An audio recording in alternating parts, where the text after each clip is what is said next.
15ª URI comemora seus 15 anos de atividades com uma importante palestra sobre a família.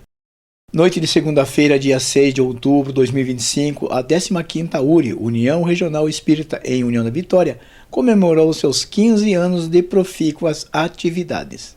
Desta feita, renomado palestrante da doutrina espírita, o Marcel Mariano, ministrou o tema Um Desafio Chamado Família, o qual também falou resumidamente a nossa reportagem. Procuramos demonstrar o surgimento da família e os desafios que ela hoje enfrenta na sociedade altamente tecnológica, a ausência de diálogo, a separatividade, a frieza dos corações, muitas vezes redundando nos matrimônios infelizes e nos divórcios litigiosos. E apresentei a doutrina espírita e o Evangelho de Jesus como uma ferramenta, como uma liga, uma espécie de cola, capaz de devolver às pessoas a verdadeira noção da essência da família, buscando, portanto, interagir novamente para a família universal. Muitas pessoas acompanharam atentamente o referido palestrante sobre o citado tema e também Marcel enfatizou, segundo ele, uma breve mensagem como se fosse Divaldo Franco, falaria para todas as famílias. Vi um convívio de 40 anos com Divaldo e de 20, muito próximo, trabalhando com ele na mesma casa, os últimos 20 anos. Então aprendi sempre que ele era um otimista incorrigível. Era uma pessoa que acreditava na pessoa humana. Ele acreditava que você podia superar, que não havia nenhum problema insolúvel. Ele só é insolúvel se você não quiser resolver. Porque se você ficar, o bicho pega. Se você correr, o bicho come, mas se você enfrentar, o bicho foge. Então, com o bicho fugindo, você consegue solucionar. Não se desespere, porque tem solução para tudo, porque ninguém morre. Então, a Terra é uma escola passageira, onde nos reencontramos, temos os embates de pensamentos, de ideologia, de incompatibilidade de gênios, mas ele não pode ser impeditivo para a gente se unir e amar a outra pessoa pelos valores que a pessoa tenha, mesmo que sejam diferentes dos nossos.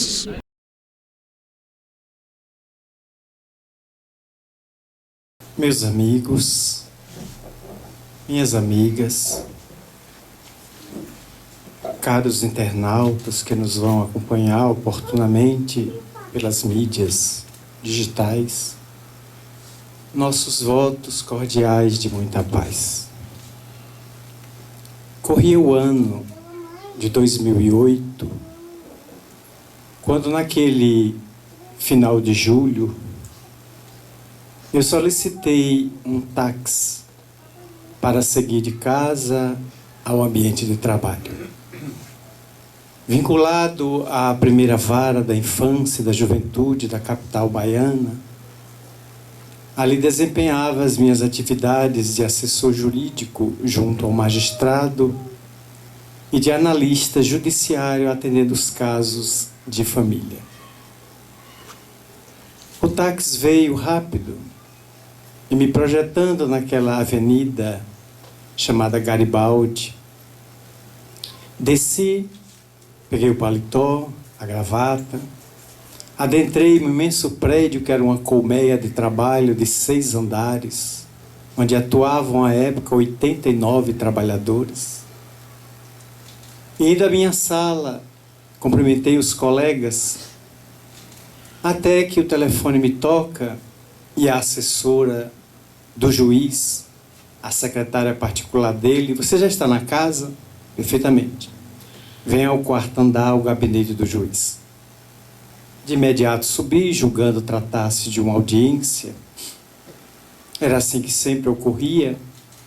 Quando lá cheguei, a colega Lucy me apresentou um papel pendurado em sua mão. Dê uma olhada nisso aqui.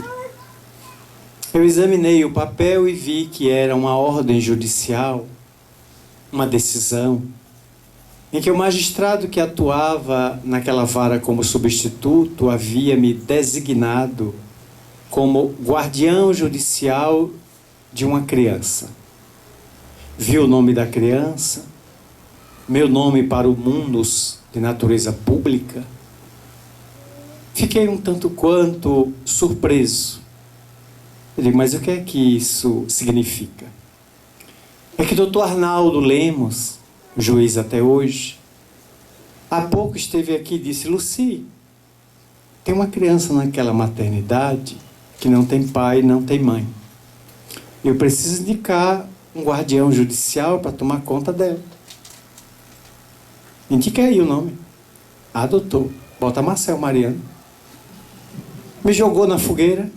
Ele disse: gostei. Ele prepare o decreto aí, a decisão, que eu vou nomeá-lo. A revelia, que nem o sabendo estava. Então ele me pediu um nome, eu indiquei você. Terei feito mal? Eu olhei para a Luci, minha colega de tantos anos de trabalho, e disse: não sei, Luci. Há desafios na vida da gente que é melhor não fugir deles e sim enfrentá-los para equacioná-los. Vamos ver até onde vai isso. E com essa decisão, o que é que eu faço? Desço a garagem, peço um veículo oficial, motorista, e vá para a maternidade de Sila Balbino, no bairro do IAPI, na capital baiana. E ali você vai procurar pela criança que está nominada aí. Coloquei o paletó, gravata, desci, peguei o motorista que estava de reserva, de plantão. Para onde, doutor? Para a maternidade de Sila Balbino. Lá chegamos, me apresentei na portaria ao guarda. Não sei antes notar que naquela antessala tinham 12 moças, cujas idades flutuavam entre 12 anos de idade e 16. Todas grávidas. Eu fitei aquele grupo de adolescentes que tinha idade de serem minhas filhas, todas aguardando filhos em avançado estado de gestação. E eu fiquei pensando, cadê a tão propalada educação sexual? Essa juventude parindo tão cedo. O que vão ser dessas meninas e o que vão ser desses nascituros. Nenhuma acompanhada dos namorados, dos parceiros, dos ficantes, seja lá o que for. Todas sozinhas. Fui para o quarto andar por indicação do guarda, me apresentei a uma enfermeira, disse então o que me levava ali. Ela disse: aqui naquela sala tem uma médica pediatra aguardando o senhor. Bati, a médica abriu licença, a doutora Vera Lúcia. Pois não. Doutora, eu sou do Poder Judiciário, primeira vara da infância e juventude, fui nomeado pelo juiz guardião de uma criança de nome Yasmin Rebouças. Ela está aqui nessa maternidade. Oh, meu Deus! Finalmente o juizado de menores designou alguém para tomar conta desta criança. Venha comigo, doutor. E me levou. Há uma unidade neonatal, onde no bercinho, com 4 meses e meio de vida, estava uma criança monitorada por catéteres. Eu observei, de imediato diagnostiquei que pelo rosto era portadora da síndrome de Down. Ela, doutor, é a sua afilhada a partir de agora. A senhora pode me historiar, fazer um histórico rápido? Pois não. A mãe é uma desventurada, uma infeliz, que vive no Aquidabã, uma região de Salvador cortada de viadutos, entrada da famosa Baixa dos Sapateiros, cantada em verso e prosa. Ela ali faz trotuar. Ela vende o corpo por R$5, por 10, por dinheiro nenhum.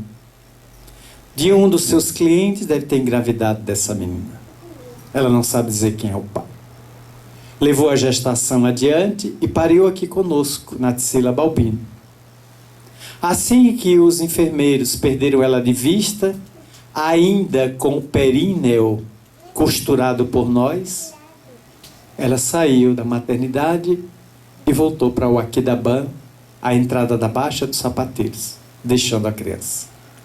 Eu chamei o enfermeiro, mas Cadê a mãe? Não sei, doutora. Ela desceu as escadas e foi embora. Ela está cirurgiada. Pega uma viatura e vai atrás dela. E ameace ela. Diga que se ela não voltar para registrar a criança, nós a denunciaremos à polícia. O enfermeiro foi e de mulher em mulher, de pessoa em pessoa, acabou localizando a mãe. O que é que você quer? Que a senhora volte à maternidade, pegue a declaração de nascidos vivos e vá a um SAC, Serviço de Atendimento ao Cidadão, para registrar a menina. Mas eu não quero aquela desvalida, aquela infeliz. Se a senhora não fizer isso, eu chamo uma viatura da polícia. E prenderemos a senhora por abandono de incapaz. É só isso? É. Então vamos. Ela voltou, pegou do documento da maternidade, foi a um SAC, deu-lhe o nome de Yasmin Rebouças, fez constar como mãe, pai e mãe dessa parturiente como os avós maternos, e o resto é asterisco. Nada mais. Yasmin agora é uma cidadã.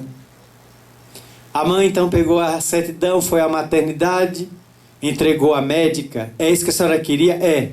Pois diga ao seu motorista que me bote de novo no Aquidaubank, tem um cliente me esperando.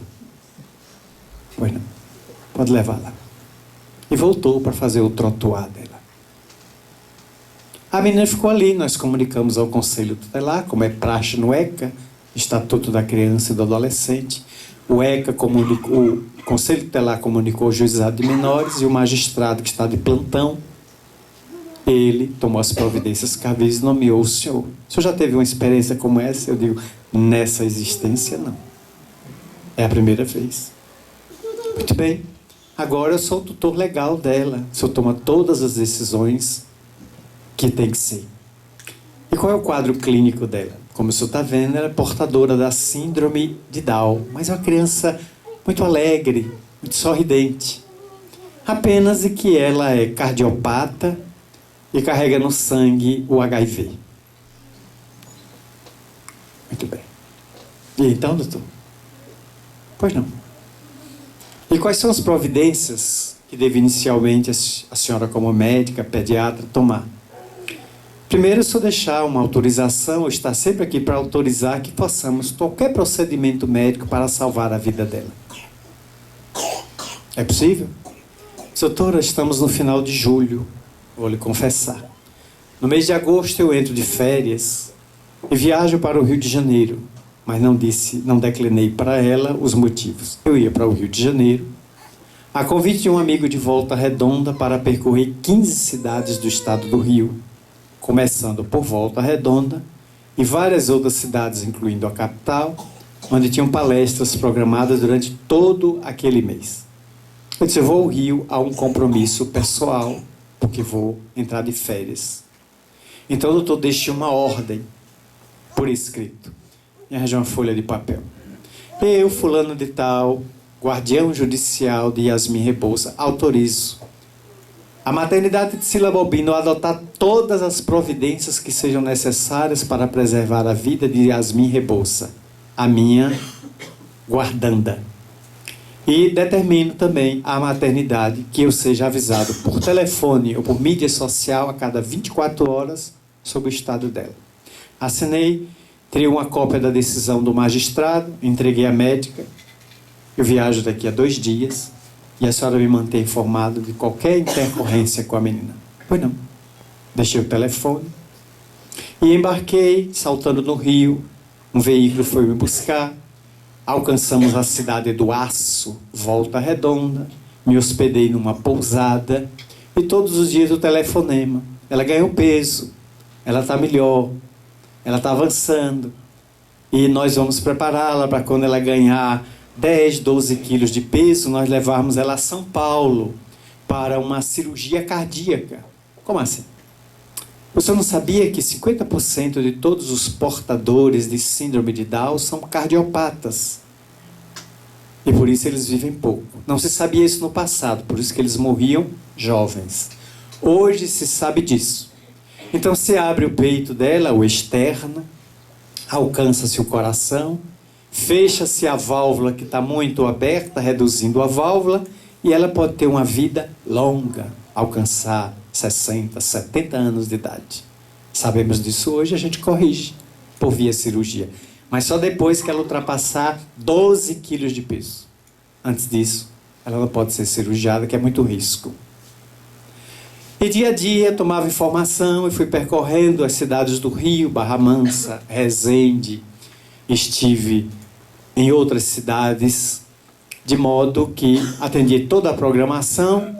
E nos últimos dias de agosto voltei, saltei do avião, peguei o táxi, corri para casa, joguei totalmente a bagagem em cima da cama e fui direto para o hospital Ana Nery. Ela tinha sido transferida. A médica me deu a notícia. Veio uma equipe de São Paulo de cirurgiões cardíacos e nós a tiramos do Tarsila Balbino, levamos para o hospital Ana Nery, a ala de crianças, e ela vai ser cirurgiada por essa equipe de cirurgiões cardíacos aqui mesmo em Salvador. Está cancelada a ida dela para São Paulo, o que é uma ótima notícia. Ela tem peso suficiente, mas os batimentos dela estão acima de 150 por minuto. Quando corrigir, vai descer para 110, 120, normal na idade dela, e depois vai para os 72 habituais de um adulto. Eu disse, muito bem. E aí ela foi sendo preparada. E eu passei a visitá-la naquele mês de setembro, os primeiros dias, no hospital Ana Nery. Numa tarde, para lá me dirigir, e uma enfermeira, muito sorridente, me olhou e disse, eu sou o guardião da Yasmin, não é? Sou. Você sabia que ela só tem como roupa o roupa do Ana Nery? Ela não tem nada. Não tem roupa nenhuma. Seria bom se eu começar a incorporar a ideia de família, de pai, e começar a comprar umas coisinhas para ela. Eu digo, o que é que você sugere? Uma valise, uma sacola, uma bolsazinha, uma chupeta, um chocalho, um negócio de botar na boca, um bico. E só vai comprando umas roupinhas para ela. Onde é que vende essas coisas? Eu completamente ignorante, mais do que sou hoje. Ela disse, vende lá na Baixa de Sapateiro, tem um monte de casas. E na primeira oportunidade, eu caminhando pela Baixa de Sapateiro, vi só bebê. Entrei. A moça veio me atender. Pois não, eu disse, olha, eu tenho uma afilhada de mais ou menos 5 meses. Menina. O peso dela, 12, 15 quilos aproximadamente. Eu queria umas roupinhas. E essa aqui, pega. E aquela, pegue. Fui pegando. Estava começando a me animar. Fui pegando tudo, entreguei a uma tia minha, irmã de minha mãe. Ela lavou, pedi que não colocasse perfume, a menina podia ser alérgica. Minha tia fez com infinito carinho, lavou tudo, passou. Eu botei óleo mineral, mais algumas coisas, um talco pom. Ao final da palestra eu explico o que é isso, para quem não sabe.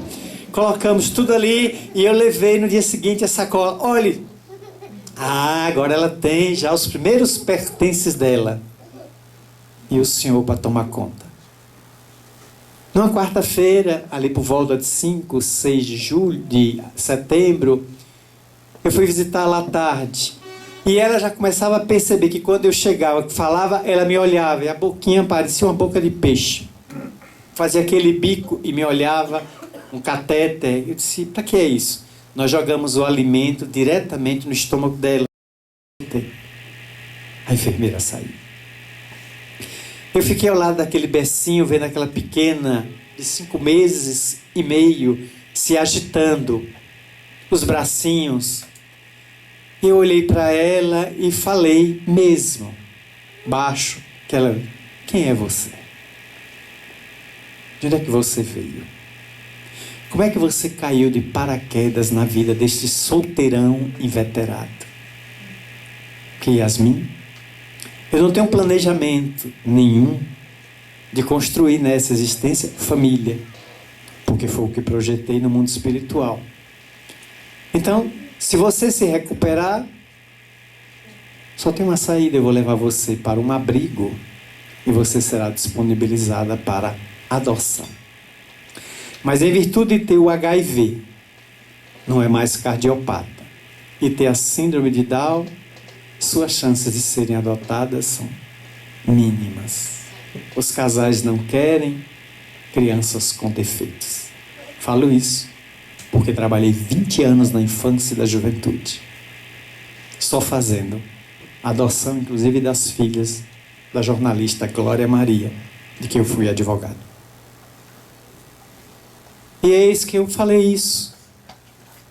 Mas quem é você que me surge assim para tornar a minha vida feérica, mais intensa, febril? Fiquei olhando para ela, ela foi se acalmando, parece que me olhando, querendo me dar uma resposta que não vinha. Quando observei que da parede saiu um homem, usando um paletó preto, uma cartola, gravata de borboleta, sem cabelo, careca, baixinho. Uma roupa bem antiga, parecia a roupa de Carlitos, o personagem que Charlie Chaplin imortalizaria no cinema mudo mundial. Aquele homem saiu, ficou do outro lado do beicinho, tirou a cartola, me cumprimentou com um gesto. É o senhor o guardião de Yasmin? Sou. E quem é o senhor? Eu sou o pai dela. Eu fui o pai dela na reencarnação anterior. Oh, Yasmin. Se apaixonar por um homem casado. E o homem te disse que não ia abandonar a família para ficar contigo na condição de amante, de geisha. Tu entraste em loucura e deste um tiro na cabeça. Esquecida que eu era teu pai. Olha o resultado, Yasmin. Então ela foi suicida? Foi, sim, senhor. É o resultado do suicídio dela. Boa sorte para o senhor. Estaremos sempre juntos tomando conta dela. Botou a cartola e atravessou a parede, desaparecendo. Eu entendi e fiquei olhando para ela. A enfermeira voltou, quebrou o envolvimento psíquico. O senhor está bem? O senhor está pálido? Não se preocupe. Eu já nasci pálido. Vou morrer descolorido. Fui saindo, fui para casa. Voltei no dia 9. Voltei no dia 10. 11 de setembro, quando se evocava os primeiros 7 dias da tragédia das Torres Gêmeas do World Trade Center na ilha de Manhattan, o atentado terrorista. O juiz me designou para ir representá-lo numa palestra para os professores da rede pública em Salvador, no Solar de Brotas, um velho prédio em ruínas, hoje já não mais existe, onde viveu na sua adolescência o poeta Antônio Frederico de Castro Alves.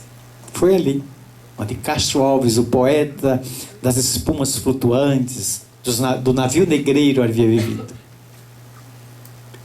Era um departamento da educação, da prefeitura. Eu fiz palestra, desliguei o celular a manhã toda.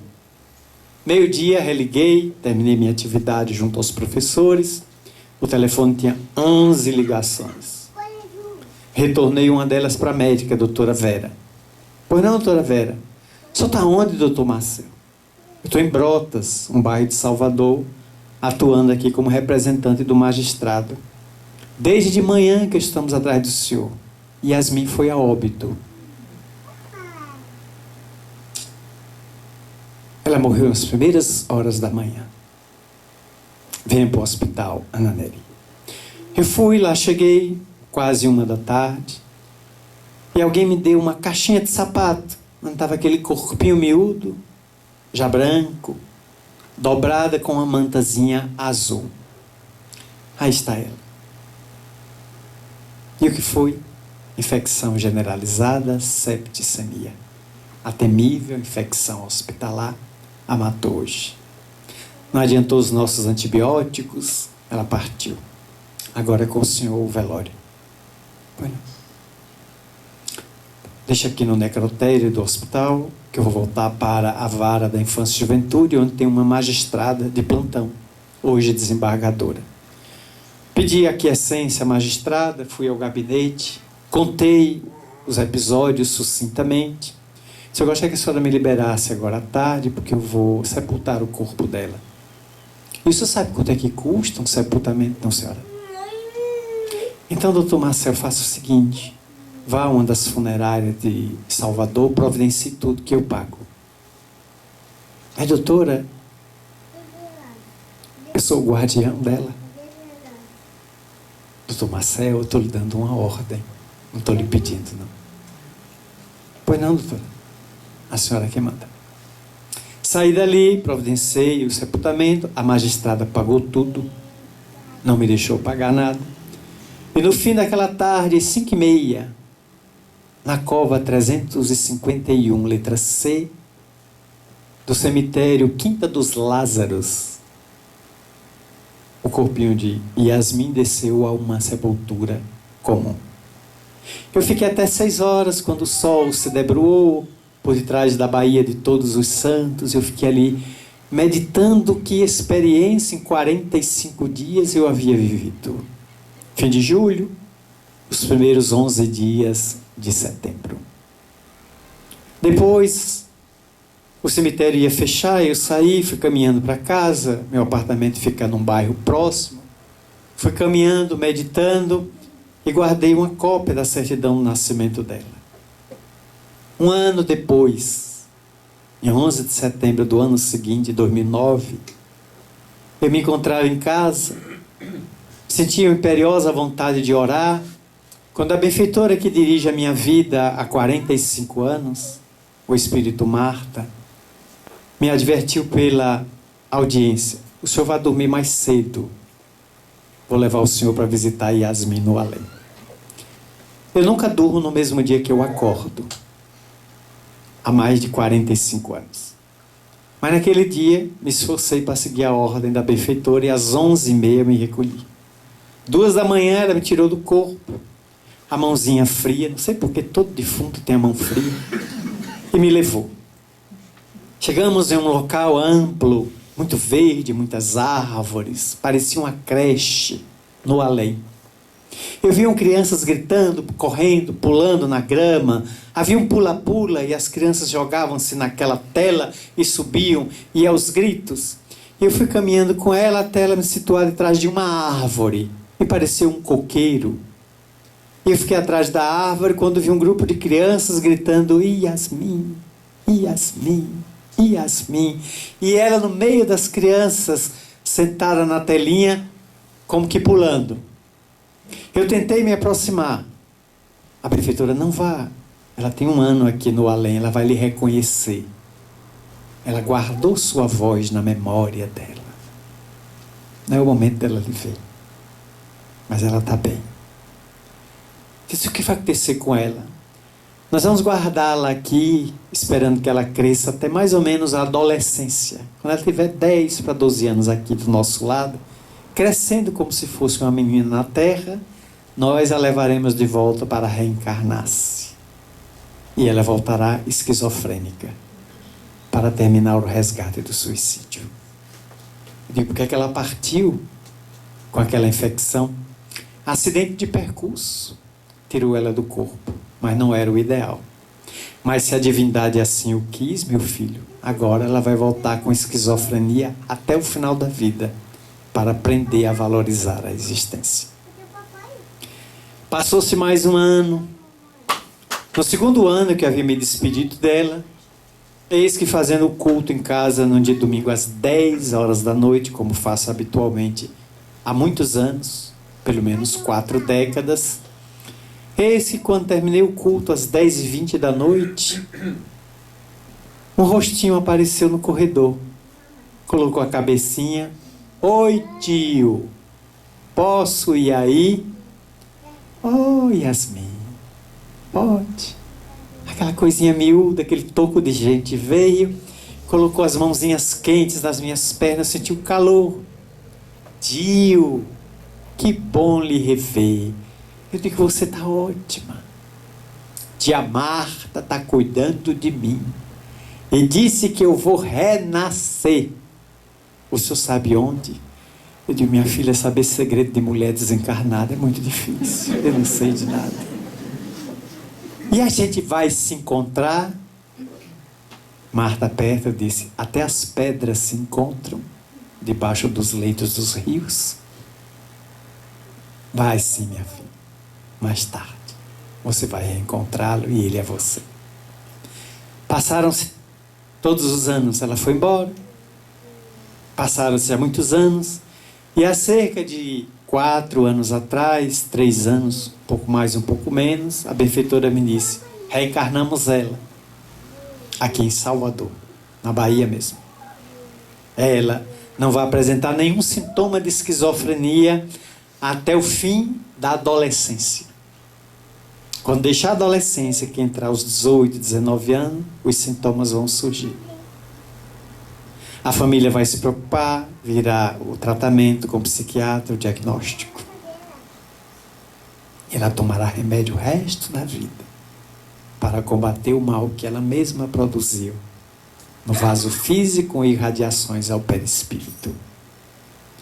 Eu estou aguardando um momento que em algum lugar, quem sabe lá na Mansão do Caminho, que atende 6.000 pessoas por dia, me surge aquela adolescente e que os nossos olhares se cruzem e talvez a benfeitora disse, olha ela de volta aí em nova embalagem. A gente sempre se encontra. Pensando nisso, nessa história que me marcou profundamente a vida profissional, espiritual, mediúnica, tive o cuidado de examinar os distúrbios da família que ela não teve. Porque houve também episódio de que a maternidade mandou chamar uma tia, irmã da mãe. A tia foi lá, olhou para a menina e disse, vixe, com esse defeito no rosto, eu já tomo conta de 2 filhos e 2 sobrinhos de um outro irmão. Se eu levar mais uma para casa, perco o marido. Não, quer não. Mandou chamar a avó materna. A senhora foi de bengala, subiu com dificuldade e disse, é a filha da minha que anda lá no Aquidauã? É uma desventurada, uma louca. Eu já sou doente, sou diabética, sou hipertensa. Tomo conta de um marido em cima da cama. Levar uma neta para tomar conta, mata os 3. Ou não? Leva também. Então ninguém da família. E o pai? A mãe não sabe quem é. Porque os parceiros se revezavam, os parceiros faziam rodízio naquele corpo que já estava minado pela sífilis e também pelo HIV. Então ninguém quis. E a menina foi a óbito. Hoje vai voltar, já voltou à Terra pelo fenômeno de palingenesia. Então Emmanuel teve a ocasião de afirmar que a família é um abençoado instituto situado pela divindade na Terra para o progresso, a iluminação, o aperfeiçoamento da criatura humana. Não, sem sombra de dúvidas, Jesus iniciou o seu ministério, o seu messianato, numa família, nas bodas de Caná, em que o noivo, pelas circunstâncias da tradição do judaísmo, deveria dar uma festa que perdurava por 7 dias, ofertando comida e bebida aos convidados. Depois ele entrava no casamento fracassado financeiramente, que tinha que sustentar comilões e beberrões por 7 dias, para que o casamento tivesse bons augúrios. Por isso que Jesus foi chamado a intervir, transformando a água em vinho para manter a felicidade daquele casório.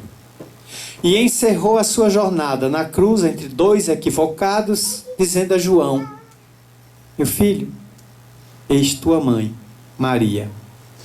Mulher, eis teu filho. De certa maneira, simbolicamente, mas espiritualmente, entregava Maria, sua mãe biológica, aos cuidados de João,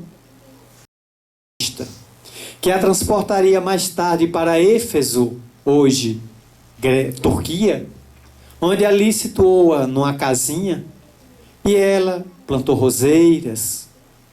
Ali ela foi curando a sua ferida de mãe de ter visto o filho ser crucificado depois de uma semana de flagelação.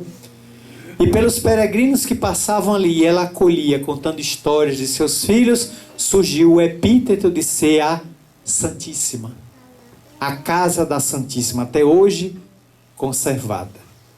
Recordo-me que numa das conferências daquelas arrebatadoras que o Divaldo proferiu no cenáculo da mansão, ele contou a viagem que fez com Nilson de Souza Pereira, tio Nilson de saudosa memória, a Éfeso, como visitou, e como a casinha de pedra ainda está impregnada das emanações desta mulher santa, Maria de Nazaré, que desceu à terra para ser a genitora biológica de Jesus. Ele, portanto, fecha também com os vínculos de família. Conquanto ele não tenha formado família, estou me referindo a Jesus, toda a família dele é a da terra. Mas quem são meus irmãos, minhas irmãs, senão aquele que cumpre a vontade de meu Pai que está nos céus? Ali Jesus demonstra uma outra parentela, até hoje desconhecida, a parentela espiritual. Porque no momento que eu pronuncio o Pai Nosso, que estás no céu, o Pai Nosso, eu estou admitindo que a humanidade inteira é minha família. Não importa quem seja, cor, credo, religião, língua, sexo, orientação disso ou daquilo. Ser humano é irmão do outro ser humano. Portanto, isso quebra todos os paradigmas dessas divergências que hoje estão assinalando na Terra de maneira muito cruel a fragilidade do tecido social da família. A constelação familiar nunca sofreu tamanho impacto como nos dias que estamos atravessando, até porque a sociedade terrestre, com 8 bilhões de pessoas encarnadas e com 21 bilhões de espíritos desencarnados em torno de nós, suplicando a bênção do corpo para voltar à matéria, tenha ou não família, interessa a eles é vestirem-se de carne, para que a carne abafe a consciência de culpa, diminua a loucura, a insanidade, os fatos criminosos que cometeram, anestesia a consciência pelos neurônios pesados. Nós vemos a taxa de natalidade cair enormemente na Terra. Minha avó materna, mãe de minha mãe, teve 8. Minha mãe teve 5. Minha irmã, a única que tive, teve 3. Os meus irmãos todos tiveram 1 ou 2 filhos. E eu encalhado até hoje, solteiro até hoje. Escapou sem querer. Palavrinha danada. Sem filhos. Sonhando, talvez, amanhã ou depois, em trazer um rebento à terra. Mas a atividade intensa de trabalho nem sempre permite. E por isso mesmo a família diminuiu a natalidade.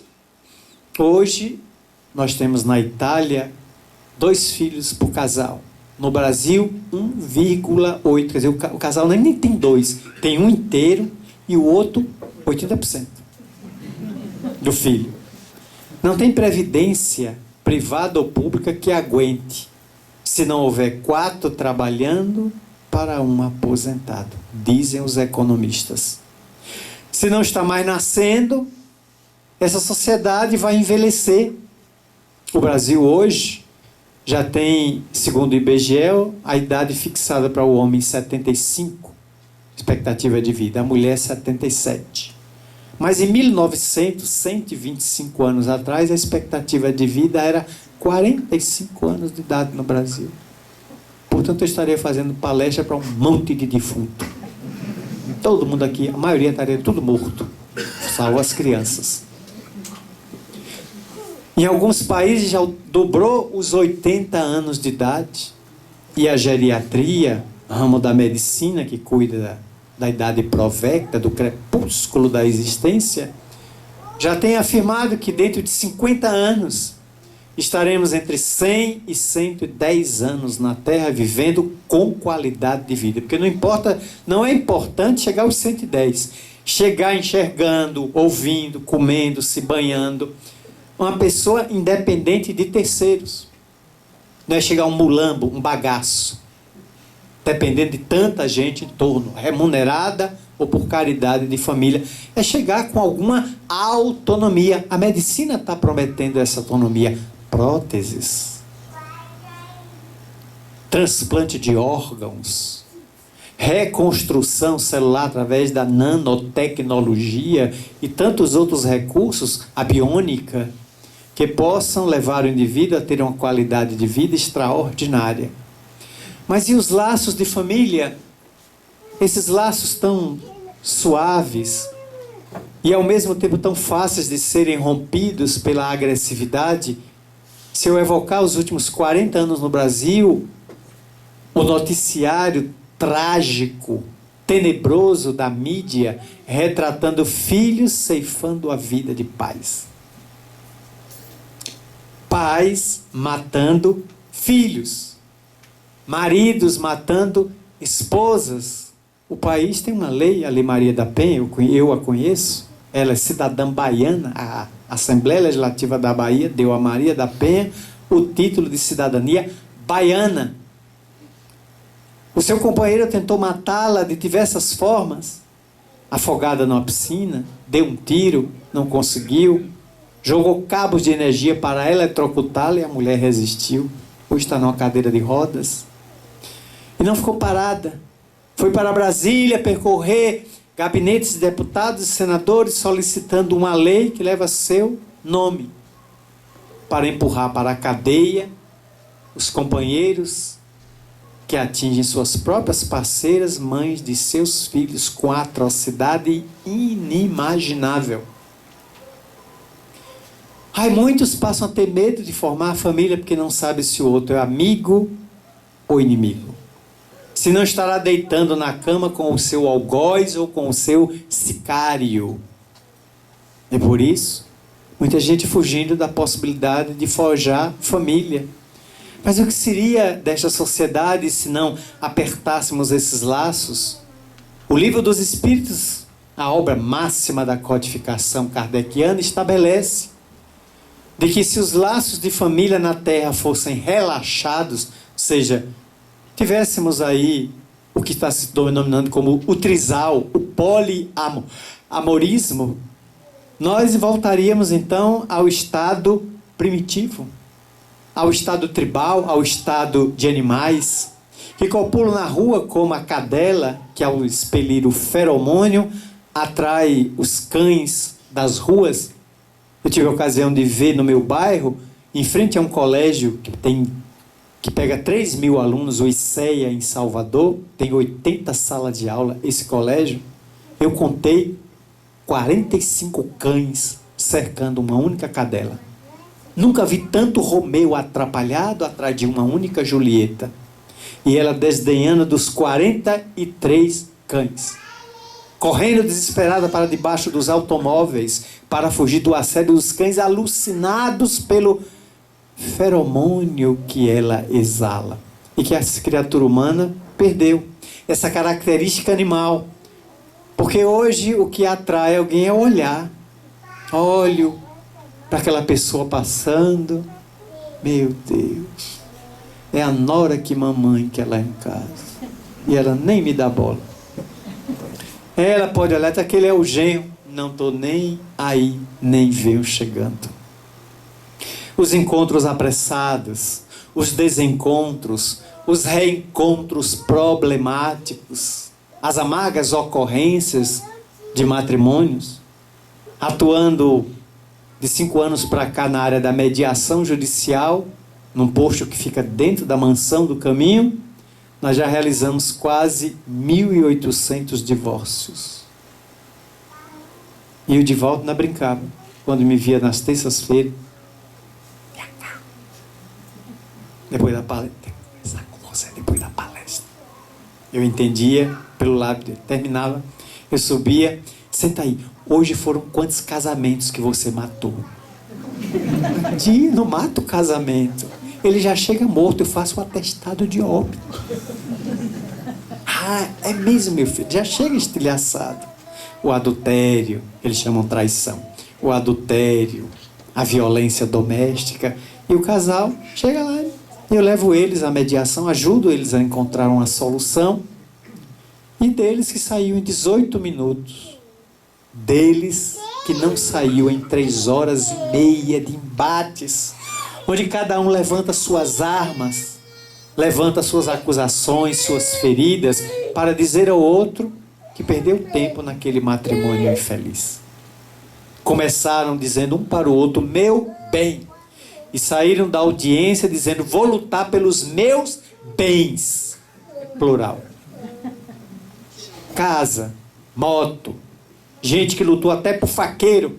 Não abra mão do faqueiro, doutor. Vamos ser divididos. Quantas facas tem?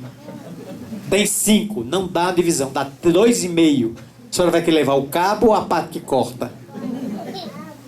Aí ela abriu mão. Eu levo 3, ele leva 2 facas. Porque foi mamãe que nos deu esse faqueiro. E ele não vai ficar. Aí faz aquela... Na verdade é a picuinha de querer ferir o outro, que por si só já está ferido. Que quem fere a outrem, a si machucou-se, para resgate oportuno nas trilhas do próprio destino. Não tem como escapar. Então a busca de fortalecer esses laços hoje está em todas as doutrinas religiosas, pastores, xamãs, mãe de santo, pai de santo, Ogã, Babalorixá, Ialorixá, seja o que for, padres, sacerdotes, tornaram-se conselheiros matrimoniais de atritos, de conflitos, os mais variados possíveis. O indivíduo estaria imaturo, os indivíduos, os parceiros, para adotarem um relacionamento sem se conhecerem? Quantas vezes eles me disseram lá, ela veio atrás de pensão alimentícia, foi. Por isso essa audiência é, mas eu não queria esse menino. Eu digo, moço, mas quando o senhor teve relação sexual, assumiu o risco. O senhor se preveniu naquela noite? Não. Ela estava prevenida? Nem perguntei. Não leve a mal, é que espermatozoide não tem ética. Não conheço um espermatozoide que, penetrando o aparelho reprodutor de uma mulher que está fértil, um deles vai tomar a dianteira e dizer assim, amigos, não vamos engravidar essa mulher, esse relacionamento não tem futuro. Surgir um espermicídio, ou seja, um suicídio coletivo dos espermas. Vamos nos matar todos aqui no útero, mas não invadir a trompa de Faló, porque a Julieta está lá. Meu amigo, eu disse-lhe o homem me olhando, o percurso é automático.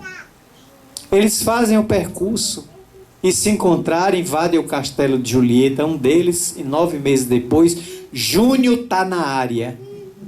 E ele quer hipoglós, nanó, chupeta, carinho, depois sapato, mochila, caderno, lápis, borracha, para fazer a escola. E alguém tem que dar. Quem, moço? O Estado? Deus?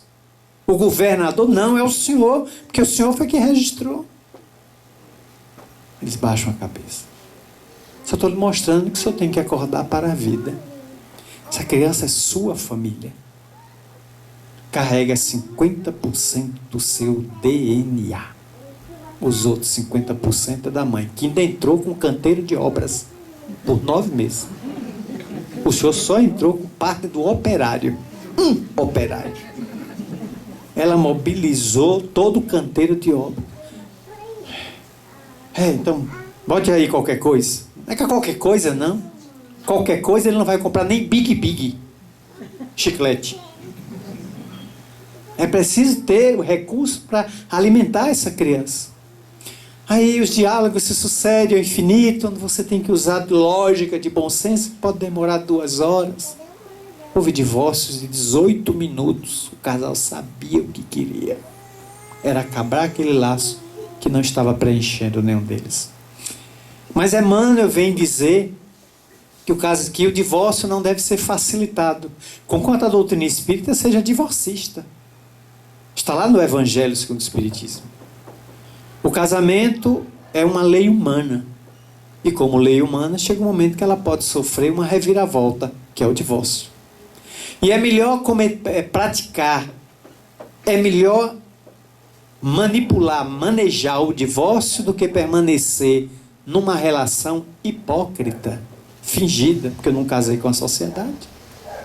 Eu casei com uma pessoa, se a gente descobre que não se afina mais, incompatibilidade de gênios, deve ser mais nobre que nós nos separemos, nos permitindo a uma segunda união, com quem quer que seja, ele e ela, para ver se a gente consegue ser feliz. Não vamos manter a aparência, porque a sociedade... Mas eu não casei com a sociedade. Casei com A, B, C. Maria, Joana, Teresa. Então é uma questão de bom senso. O Espiritismo é doutrina absolutamente divorcista. Mas nem por isso esse remédio deve virar uma panaceia. Qualquer briga, qualquer atrito, qualquer discussão deve ser aplicada de imediato, porque há valores profundos que, mesmo dissolvidos pelo divórcio, aparentemente a dívida sofreu uma ruptura, mais tarde o casal voltará a estar junto. Se não, como marido e mulher, general e soldado, patrão e empregado, síndico e condômino, mas sempre próximo, a fim de que eles possam aparar as arestas de atritos e dificuldades que tiveram em monta em existências anteriores. Ninguém foge da pedagogia da reencarnação. E ela vai sempre reunir o devedor com o credor, para que eles, sob a ótica e a unidade monetária do amor, que é infinita, possam resgatar o seu equívoco, ou os seus equívocos, voltando a ter uma convivência pacífica. E no mundo espiritual, em que a união se dá por afinidade, os espíritos se aproximam por semelhança de ideal, pelos ideais que abraçam, o casamento ganha uma expressão muito mais sublime. Quem é que pode resistir a uma leitura de há 2000 anos, o romance de Emmanuel, em que Lívia, a esposa do senador Públio Lentulus Cornélios, dá sua vida, adentrando o seu circo, tomando as vestes da serva Ana, e ela as vestes de uma patrícia, uma mulher da alta corte de Roma, e Lívia vai para o sacrifício e morre, para se sublimar e subir para uma esfera onde nunca mais se reencarnou na Terra, tamanha sua evolução. Emmanuel ficou como senador, acreditando que ela havia o traído com Pôncio Pilatos, aquela bucha de canhão. Pôncio Pilatos. Lívia resistiu ao assédio daquele psicopata, mas Públio estava cego pelo ciúme. E depois ele vive, sai da terra na erupção do Vesúvio, ao lado da filha curada de hanseníase e do genro Plínio. 50 anos depois reencarna como Nestório e Lívia do Alto, inspirando o companheiro. Agora que ele ultimou essa última reencarnação dele, como Emmanuel, o maior evangelizador do Brasil de todos os tempos, via Chico, ele atingiu o patamar de poder reencontrar-se com Lívia, mas preferiu de imediato não subir para a esfera dela, para a união das almas gêmeas, que é uma perseguição na Terra. Todo mundo perseguindo encontrar sua alma gêmea, e a maioria encontrando a algema para gemer junto. Emmanuel prefere reencarnar-se de novo no Brasil, para continuar trabalhando agora na educação, talvez professor, talvez pedagogo, para atuar na educação a fim de que a nossa transição se dê menos dolorosa do que está sendo aos dias de hoje. A pergunta mais recorrente nos seminários que administramos: a atual situação da Terra chegou ao fim do poço? Não. Infelizmente, não. ainda vai piorar. Esse atual cenário ainda vai piorar. Ainda vamos descer mais além do fundo do poço. Vamos para o porão do poço. Ao subsolo do porão. Porque a crueldade humana, a desfaçatez e a indiferença não tem limites. Dizem que o planeta Terra é planeta de provas e de expiações. Eu tenho algumas dúvidas, sabe, Cássia? Eu estou achando que metade da Terra é provas e expiações. A outra metade da Terra é muito primitivo mesmo. Porque o que eu estou assistindo por aí, o que nós estamos vendo na mídia é de chocar. São atos típicos de gente primitiva. E não de quem está em provas e expiações. Por isso mesmo, a família é um dos primeiros institutos a ser atingido, porque os indivíduos estão inarmônicos. As criaturas, homens e mulheres, estão atravessando uma fase dificílima dos relacionamentos. A cultura materialista impõe aos indivíduos antolhos, verdadeiras figuras que cegam os olhos, viseiras, onde o indivíduo não enxerga a não ser o seu desejo pessoal de triunfo no sexo, nas possibilidades financeiras. Procria como se fosse um animal, sem se importar com os sentimentos da parceira, do parceiro, sem acompanhar a educação dos filhos, e depois reclama que esses filhos são ingratos. Fiz tanto por esse menino, olha o investimento da faculdade, na escola. Bom, então o senhor não tem filho, o senhor tem um herdeiro. Eu fui um investimento para o senhor, para a senhora. E os meus valores íntimos?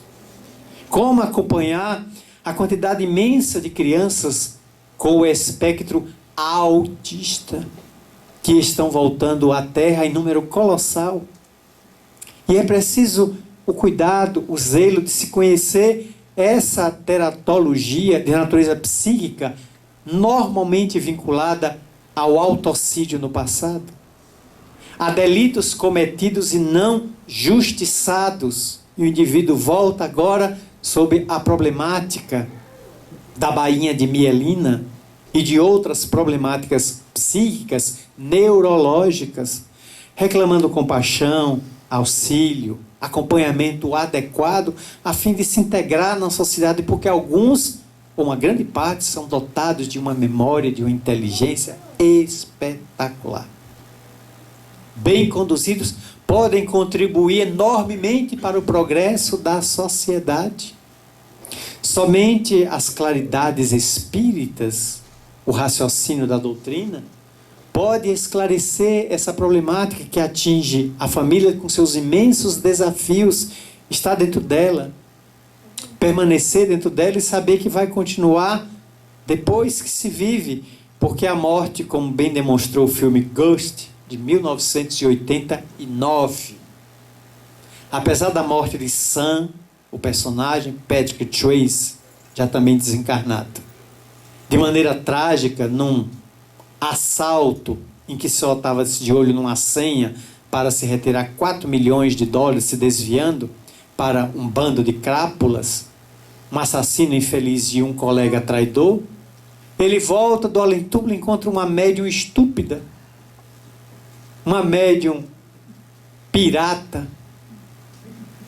bandida, enganando todo mundo, mas que possuía uma faculdade da clareaudiência e passa a ser intérprete daquele rapaz que deseja elucidar o seu delito, ajudar a companheira que ficou na terra para que ele possa se libertar desse mundo e entrar na pátria dos espíritos de maneira integral para viver a realidade do além-túmulo. Assim é a situação de tantos. Eu tive uma aluna, passei 28 anos em sala de aula. Eu tive uma aluna que depois de tirar o 2º grau, viajou para Recife, fez vestibular, passou e resolveu, numa época, no feriado de São João, retornar de Recife para a sua cidade no interior de Pernambuco, fronteira com a Bahia, para visitar a família. E ao chegar na entrada da cidade, um caminhão esmagou o seu veículo, um K da Ford, aquela baratinha, transformando aquilo dali num ferro velho. E Flávia Cristina, que eu adorava como aluna, a gente tinha uma afinidade imensa, foi-se embora. Cerca de 4 anos depois, quando eu orava em meu apartamento, ela me surge. Professor, lembra de mim? Flavinha, possível esquecer você, seu sorriso é contagiante. Queria pedir ao senhor que fosse visitar minha mãe. Tem 4 anos que ela mantém o quarto como eu deixei. Vá lá, fale com ela. Na primeira oportunidade eu viajei ao interior, estive com a mãe dela. Vem cá, Marcelo, deixa eu lhe mostrar aqui o quarto. Está do mesmo jeito. Olhei para a mãe dela. Posso lhe dizer uma coisa? Pode. Sua filha está aqui agora. E ela pede que a senhora doe essas coisas para estudantes, os livros, as mochilas. Se desfaça disso. Doe a estudantes pobres, que Flavinha está ótima no além. Ela está em um grupo de jovens no além, trabalhando pela educação da juventude que vai se reencarnar. Ela está aqui agora. A mãe chorou.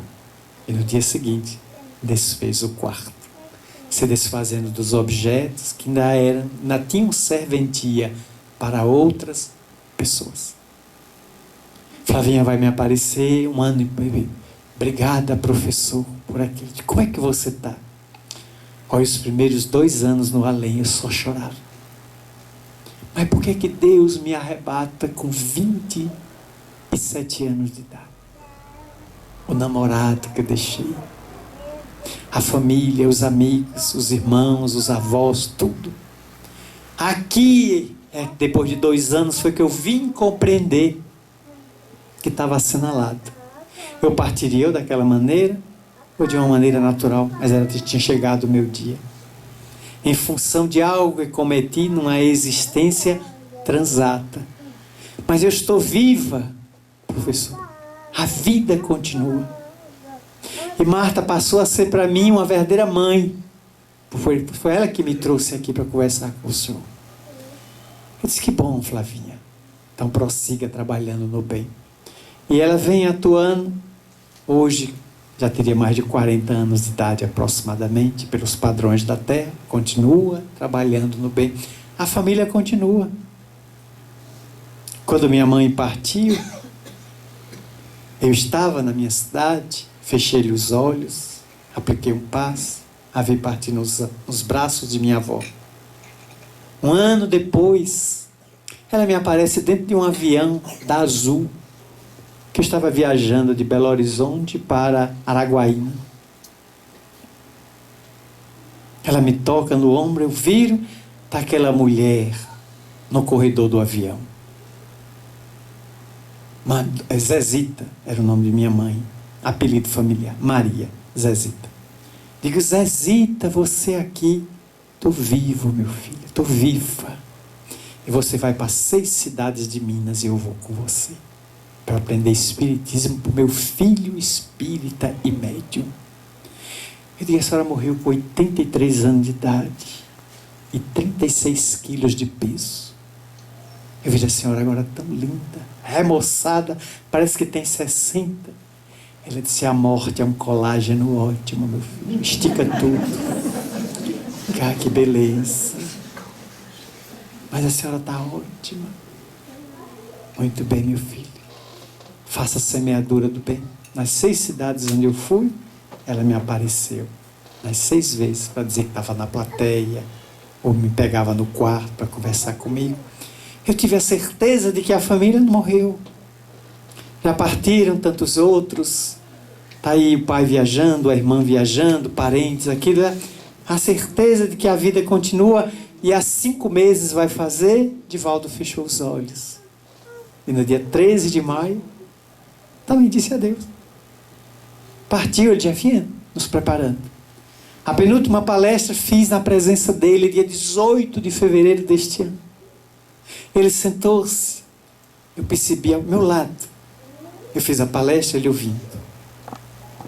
Eu fui percebendo os olhos fundos. Ele sambando dentro das calças. A camisa folgadíssima, muito magro. Eu tive a certeza de que o venerando amigo do bem já estava se despedindo da terra. E aos 98, ele pediu licença naquele dia 13 de maio, dia da libertação dos escravos, da lei áurea, e ele se auto-forriou. Decretou a alforria dele mesmo. Alô, seu infinito, para agora nos auxiliar, inspirando-nos do outro lado. Uma folha de serviço incomparável ao bem, que tive a honra de conviver 20 anos. Viajando com ele por vários lugares do Brasil, nos hospedando no mesmo hotel, trocando ideias, conversando. E ele me contando histórias que me enriquecem a existência. Até hoje me tratava como filho e eu o tratava como pai. Quanto aprendi é minha família. A família da mansão é minha família. Aqui está a nossa família do amor e caridade. Essa veneranda instituição que nos acolhe, projetada por tantas mentes e corações de ambos os planos da vida, para atender esta cidade, não só agora, mas nas gerações que virão, porque ela vai crescer. Haverá mais espíritas, é necessário mais espaço para acomodar os que virão. E quem desencarnar, reencarna. Só olha, os antigos deixaram essa casa, você deixou. Você só veio revisitar e dar continuidade ao trabalho da casa. Eis a família com seus inúmeros desafios e as soluções à luz da doutrina espírita, da reencarnação, mas também à luz da mensagem de Jesus. Aquele que percorreu o caminho solitário na terra, não formou família, não teve esposa, não teve filhos, mas acolheu todas as criaturas humanas como se fossem seus filhos espirituais. E até hoje mantém essa orientação perante a unidade divina. Seja, pois, uma noite de gratidão por termos família. Que tanta gente vai voltar para casa e a casa está deserta. E a gente vai voltar e vai haver alguém a nos acolher. Me emociona até as lágrimas a música que Roberto Carlos fez há muitos anos. Eu cheguei em frente ao portão. Meu cachorro me sorriu, latindo. Minhas malas coloquei no chão. Eu voltei. Eu voltei para ficar. E no verso último da música ele diz: fui abrindo a porta devagar, mas deixei a luz entrar primeiro. Que imagem bonita. A luz entrou primeiro. Todo o meu passado iluminei, quando então percebi dois braços que se me abriam e me abraçaram como antigamente. Eram os pais recolhendo aquele personagem da música. Quem tem família tem na terra um tesouro. Por isso a gratidão de dizer: louvado sejas, Senhor. Na glória do lar celeste, pelos bens que nos trouxeste no Evangelho Redentor. Na tarefa renovada que o teu olhar nos consente. De espíritos reverentes, clamamos por teu amor.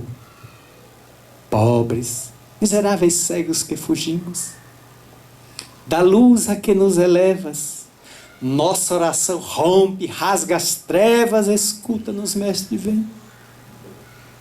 Retifica-nos o passo nessa estrada corrigida e sustenta-nos a vida na força do eterno bem. Dai-nos, Senhor, tuas bênçãos, que nos consola, que nos levanta, que a tua doutrina santa vibre pura e vive em nós. Ampara-nos a pobreza, socorre-nos a esperança, liberta nossa alma presa do erro e da imperfeição. Mestre excelso da verdade, hoje, sempre, em toda parte. Ensina-nos a guardar-te no tempo augusto, venerando, sacrossanto do próprio coração. Muito obrigado a vocês.